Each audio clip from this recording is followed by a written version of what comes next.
Di pelajaran hari ini, mari kita buka pelajaran hari ini dengan mengucapkan Al-Basmalah. Bismillahirrahmanirrahim. Baiklah, jadi pelajaran kita hari ini materinya adalah hidup rukun di rumah, di sekolah, dan di masyarakat. Jadi sebelum kita memasuki pelajaran hari ini, siapa yang tahu arti hidup rukun? Ada yang tahu?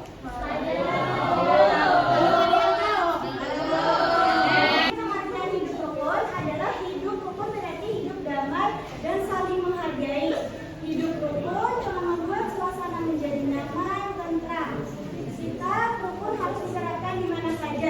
Jadi kalau kita di kelas kita harus hidup rukun tidak? Harus. Kalau ada yang bertengkar di kelas itu termasuk hidup rukun atau tidak? Tidak. Hidup rukun di rumah. Yang pertama, saling membantu pekerjaan rumah, menghormati orang tua, dan menyayangi saudara. Tidak bertengkar dan mau berbagi, menjaga kebersihan rumah. Jadi kalau kita membantu ibu menyapu di rumah termasuk hidup rukun tidak? Termasuk hidup rukun di rumah apa saja yang tidak termasuk? Tidak membantu ibu.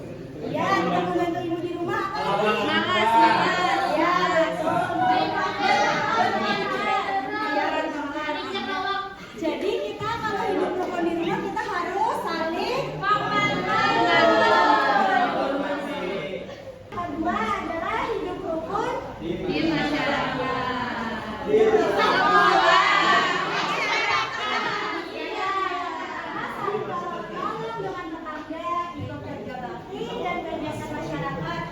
Yang ketiga, menghargai perbedaan suku, agama, dan budaya. Yang terakhir, menjaga keamanan dan kebersihan lingkungan. Kalau kita punya teman yang berbeda agama, kalian mau berteman atau tidak? Betul. Ya, berarti kalian termasuk orang yang hidup rukun di masyarakat. Ada contoh lagi yang hidup rukun di masyarakat selain yang di depan? Ya, saling gotong royong, saling membantu, dan saling menjaga lingkungan.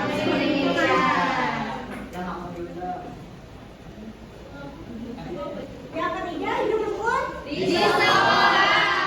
Yang pertama, berteman dengan semua siswa. Yang kedua, menghormati guru dan warga sekolah. Yang ketiga, bekerja sama, belajar kelompok. Yang terakhir, tidak mengejek atau membuli teman. Semisal ada teman kalian yang dibully, apa yang kalian lakukan? Memisahkan.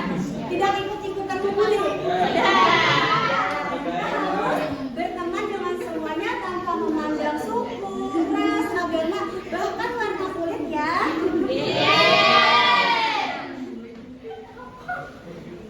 Jadi manfaat hidup rukun adalah menciptakan suasana damai, menambah banyak teman, persatuan dan persatuan, kehidupan menjadi aman dan nyaman.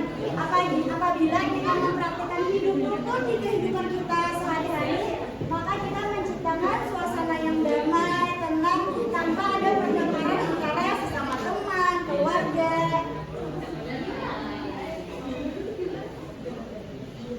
Contoh sikap hidup rukun. Yang pertama, bermain bersama teman tanpa bertengkar atau membantu teman yang kesulitan. Contoh membantu teman yang kesulitan seperti apa? Habis itu diapain, Bu? Ditolongnya diapain? Kalau boleh gitu ya. Jadi harus dibantu, dibonceng, berarti bersepedanya berdua. Terus mengucapkan salam dan sopan, menghargai pendapat orang lain. Contohnya misalnya Nina hari ini mau makan bakso, tapi temennya gak mau makan bakso. Jadi harus gimana? Ditraktir. Boleh ditraktir, tapi biasanya kayak gini aja. Si Nina beli bakso dulu, nanti Kak Tiara misalnya beli sebelah, nanti gitu ya. Ya.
Jadi